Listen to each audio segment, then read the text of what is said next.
Okay, so it's the 15th of March 2024. You want to tell us how things are?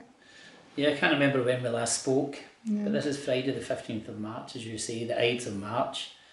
And my last chemo session was March the 6th, Wednesday, March the 6th. Quite uneventful. I've not had any troublesome side effects really. In fact, in the 4 months of chemo since the 1st of November, with a couple of glitches and hitches here and there, a bit of neuropathy, a bit of blackening of the nails, some joint pain, you know, very minor things, obviously hair loss. I've really sailed through the chemo, minimal side effects. There were glitches along the way. I mean, remember my treatment was delayed for a week at the start because of a drug not being available. I caught COVID, which delayed it a further 2 weeks. A session was cancelled in the middle of December because of staff shortages at the Beatson.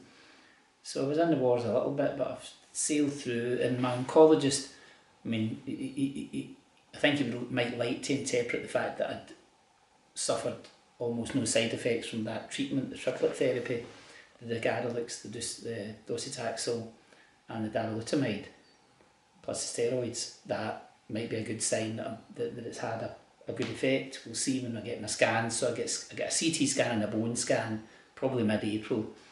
Get my bloods taken 19th of April and I see my oncologist the 23rd of April, and I'll do another of these videos after that when I get the news and see how much pushback there's been.